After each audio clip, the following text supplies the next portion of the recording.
रात के ठीक 2:47 हो रहे थे।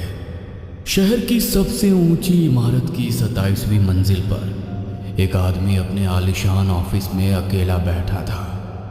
बाहर कांच की दीवारों से पूरा शहर दिखाई दे रहा था, रोशनी से चमकता हुआ, लेकिन उस कमरे के अंदर अजीब सा अंधेरा पसरा था। उसकी टेबल पर एक छोटा सा मिट्टी का पुतला रखा था। पुतले की आंखों पर काला रिबन बंधा था और उसके सीने में 3 सुइयां चुभी हुई थी। ये यहां कैसे? कौन लाया इसे? गार्ड, वॉचमैन कोई है? अनिल मल्होत्रा का नाम शहर के सबसे बड़े बिजनेसमैन में गिना जाता था। उसकी कंपनी वीएम इंडस्ट्रीज तेजी से बढ़ रही थी। सर, आप अपनी सफलता का श्रेय किसे देंगे? अपनी सफलता का श्रेय मैं खुद को दूंगा, क्योंकि मेरी मेहनत, मेरा तजुर्बा और मेरी किस्मत तीनों का शानदार कॉम्बिनेशन है मेरी सक्सेस। अनिल सर, सच कह रहे हैं आप। महंगी कारें, बड़ा बंगला, आलीशान ऑफिस, अनिल सर के पास सब कुछ है। फिर भी कुछ तो ऐसा होगा जो आपको भीतर भीतर परेशान करता होगा। पत्रकार के इस सवाल पर अनिल मल्होत्रा चुप हो गया। वो कोई जवाब नहीं दे पाया, मगर सच में एक चीज थी जो उसे अंदर से जला रही थी। वो था उसका प्रतिद्वंदी नमन अग्रवाल। ऐसा कुछ भी नहीं है। Next question please. आपके बिजनेस राइवल अमन अग्रवाल सर की कंपनी अचानक तेजी से बढ़ने लगी है। उन्हें हर प्रोजेक्ट में एक के बाद एक सफलता मिल रही है, मगर आपके कुछ प्रोजेक्ट फेल हो रहे हैं। इसके पीछे की क्या वजह है? अब ये तो बिजनेस है, कभी कुछ चलता रहता है। अब देखते हैं आगे का कॉन्ट्रैक्ट कैसे मिलता है। कहते हुए अनिल ने प्रेस कॉन्फ्रेंस खत्म की और अपने ऑफिस आ गया। ऑफिस में उसके कॉलीग उसका इंतज़ार कर रहे थे, क्योंकि आज एक और कॉन्ट्रैक्ट नमन को मिला था, अनिल को नहीं। जैसे ही अनिल ऑफिस पहुंचा और ये खबर उसे मिली, उसने गुस्से में फाइल फेंक दी। यह कैसे हो सकता है? यह तीसरा कॉन्ट्रैक्ट उसे मिला है और हमें नहीं। हमारी कंपनी में कोई तो है जो उसे हमारी कंपनी की कोटेशन बता रहा है। सर, इस बार तो कोटेशन पूरी तरह से डिस्क्लोज थे। आपके अलावा किसी को भी नहीं पता था। यदि किसी को नहीं पता था तो नमन तक कोटेशन पहुंचे कैसे? यह आदमी मेरी हर डील बर्बाद कर रहा है। कहते हुए अनिल की आंखें लाल हो गई। धीरे धीरे अनिल के दिमाग में एक अजीब सोच बैठ गई। उसे लगने लगा नमन ने उस पर, उसके कारोबार पर नजर लगा दी है। अनिल पहले ऐसा आदमी नहीं था जो इन चीजों पर विश्वास करे, लेकिन लगातार असफलता ने उसके दिमाग को बदल दिया। एक दिन वो कार से कहीं जा रहा था। कार उसका पुराना ड्राइवर चला रहा था। गणेश, एक बात पूछूं? सर, बोलिए। क्या तुम बुरी नज़र में यकीन करते हो क्या? हाँ साहब, बुरी नज़र तो होती है। हमारे गांव में तो यहाँ तक कहते हैं कि नज़र से पत्थर भी टूट जाता है। तो नज़र से बचने के लिए क्या किया जाता है? वो साहब, वो आप क्यों जानना चाहते हैं? तुमसे जितना पूछा उसका उतना जवाब दो। साहब, मुझे एक अघोरी बाबा के बारे में पता है। लोग कहते हैं उनका उतारा कभी खाली नहीं जाता। वो शमशान में रहते हैं। उनका नज़र का उतारा तो बहुत गजब का है। शमशान के बारे में सुनकर अनिल कुछ देर चुप रहा। वो कुछ नहीं बोला तो ड्राइवर भी चुपचाप गाड़ी चलाने लगा। कुछ देर बाद अचानक से अनिल बोला, गणेश, कार रोको। क्या हुआ साहब? क्या तुम उनसे मुझे मिलवा सकते हो? हाँ, मगर आप उनसे क्यों मिलना चाहते हैं? अपने ड्राइवर गणेश का सवाल सुन अनिल उसे घूरते हुए देखने लगा तो ड्राइवर उसे कार से शहर से बाहर एक पुराने शमशान घाट में ले गया। रात के वक्त चारों तरफ धुंध थी। हवा में जली हुई चिता की गंध थी। दूर एक आग जल रही थी।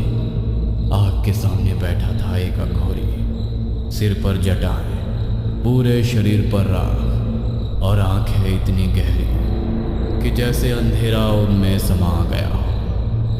अनिल धीरे से आगे बढ़ा। अघोरी ने अनिल और उसके ड्राइवर को घूरते हुए देखा और जलती चिता में से एक लकड़ी निकालकर अनिल के चेहरे के पास ले गया। अनिल बिना डरे वहीं खड़ा रहा। उसने पलकें भी नहीं झपकाई। यहाँ क्यों आया है? बाबा, मुझे आपकी मदद चाहिए। अघोरी ने बिना उसकी तरफ देखे वो लकड़ी वापस चिता में डाली और सिंदूर से एक आकृति बनाते हुए कहा, नहीं, मदद नहीं, बदला चाहिए तुझे, बदला। उस अघोरी बाबा की बातें सुनकर अनिल चौंक गया। अघोरी धीरे धीरे मुस्कुराया, फिर अपने झोले में से मिट्टी और राख निकाली। अब यह मत पूछना कि मुझे कैसे पता, मैं सबके मन की बात जानता हूं। तुम्हारे मन की आग यहां से भी दिख रही है। जब आप सब जानते ही हैं तो मुझे कोई उपाय बताओ। अनिल का सवाल सुनकर भी अघोरी बाबा कुछ देर चुप रहे। अनिल उनकी चुप्पी से परेशान हो कभी उन्हें देखता तो कभी अपने ड्राइवर को। कुछ देर बाद फिर अघोरी ने उस मिट्टी और राख से एक छोटा सा पुतला बनाया। यह नजर का टोटका है। इस पुतले में तुम्हारी सारी समस्या का समाधान है। अघोरी की बातें सुनकर अनिल की आंखें चमक उठी। वो पुतले को हाथ में ले अघोरी से सवाल पूछने लगा। बाबा, इससे क्या होगा? जिसकी फोटो इस पुतले पर होगी उसकी किस्मत धीरे धीरे खत्म होने लगेगी और बदकिस्मती उसके दरवाजे पर दस्तक देगी। यह सुन अनिल की आंखों में चमक आ गई, मगर बाबा की आवाज अचानक गंभीर हो गई। यह नजर का उतारा शमशान की मिट्टी और चिता की राख से बना है। यह तुम्हें भी डराने की कोशिश करेगा, मगर तुम्हें किसी भी हाल में डरना नहीं है।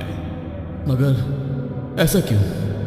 अगर तुम्हारे मन में जरा सा भी डर आया तो ये जादू पलट जाएगा, फिर तुम्हारे बुरे दिन शुरू होंगे। अघोरी की बातें सुन अनिल हंस पड़ा। उसने अघोरी बाबा की ओर देखा और पास खड़े अपने ड्राइवर की ओर देखा। ड्राइवर की आंखों में डर था, मगर अनिल की आंखों में चमक थी।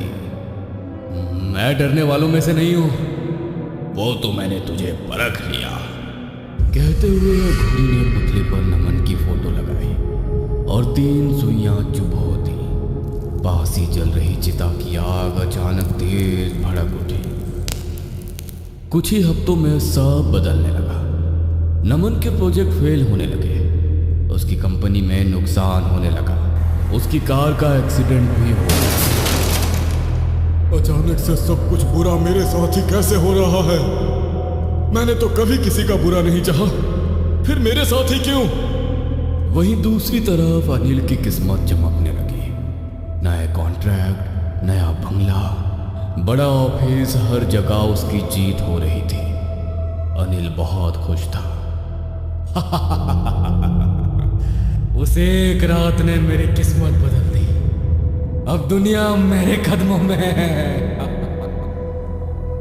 लेकिन जैसा कि कहते हैं, दूसरों के लिए जो गड्ढा खोदता है तो खुद उसी में गिर जाता है। वैसा ही कुछ अनिल के साथ होने लगा। उसके साथ अजीब चीजें होने लगी। एक रात उसने देखा उसके कमरे में रखा पुतला अपने आप हिल रहा था। वो पूरी रात नहीं सो पाया। ये सब क्या हो रहा है? कहीं मेरे मन का भ्रम तो नहीं? दूसरी रात अनिल ऑफिस में ही काम करते करते सो गया। वहां उसने सपना देखा कि नमन उसकी तरफ देखकर मुस्कुरा रहा है और कह रहा है, यह सब ज्यादा दिन नहीं चलेगा, जादू जरूर पलटेगा। इस बार सपना देख अनिल पसीने में भीग कर उठ गया। पहली बार उसके दिल में डर आया। वो ये भूल गया कि अघोरी ने मना किया था डरना नहीं है। उस रात ठीक 2:47 पर टेबल पर रखा पुतला हिलने लगा। वो आवाज ही दे रहा था कि अचानक कमरे की लाइट हल्की हल्की टिमटिमाने लगी और तभी पुतले का सिर धीरे धीरे खुद ही घूम गया। कुर्सी पर बैठा आदमी घबराकर खड़ा हो गया। वो आदमी था अनिल मल्होत्रा। लेकिन उस रात उसके चेहरे पर एक अजीब सा डर था। उसने कांपते हाथों से पुतले को उठाया और जैसे ही पुतले को पलटा, उसकी सांस गले में अटक गई, क्योंकि पुतले पर लगी फोटो बदल चुकी थी। वो फोटो अब उसके दुश्मन नमन की नहीं, बल्कि अनिल की खुद की थी। और उसी पल कमरे में किसी की भारी आवाज गूंजी। मैंने कहा था डरोगे तो जादू पलट जाएगा। यह सुनकर अनिल का शरीर ठंडा पड़ गया। उसे कुछ समझ में नहीं आ रहा था कि वो क्या करे। नहीं, ये नहीं हो सकता। नहीं, मैं नहीं डर रहा। मुझे कोई नहीं डरा सकता है। लेकिन अब देर हो चुकी थी। अगले कुछ महीनों में अनिल की जिंदगी बिखर गई। उसकी कंपनी दिवालिया हो गई। बैंक ने उसका बंगला जब्त कर लिया। और एक दिन अनिल उसी सड़क पर बैठा था। अब उसके हाथ में एक कटोरा था। वो भीख मांग रहा था। तभी उसके सामने एक आदमी आकर खड़ा हुआ। अनिल ने सिर उठाया। वो नमन था, लेकिन नमन की आंखों में अजीब चमक थी। जानते हो अनिल, मैंने तुम्हारा बुरा करने के लिए कभी कुछ नहीं किया। सब तुम्हारा ही किया है। तुम्हें किसी ने बर्बाद नहीं किया। ये सब तुम्हारी अपनी नजर का असर है। कहते हुए नमन ने उस पुतले को तोड़ दिया। डरते हुए अनिल उस पुतले को जोड़ने की कोशिश कर रहा था। नमन की बातें सुनकर अनिल घबराने लगा। वो कुछ बोल पाता उसके पहले ही अचानक नमन का चेहरा अंधेरे में गायब हो गया। अनिल चीख पड़ा, लेकिन अब उसकी चीख सुनने वाला कोई नहीं था, क्योंकि जिस आग में उसने किसी और को जलाना चाहा था, अब वही आग उसे अंदर से हर दिन जला रही थी। यदि आपको ये कहानी अच्छी लगी हो तो हमें सब्सक्राइब करें। हम जल्द ही एक और नई डरावनी कहानी लेकर आ रहे हैं। कहानी को सबसे पहले देखने के लिए हमारे नोटिफिकेशन को ऑन कर लें।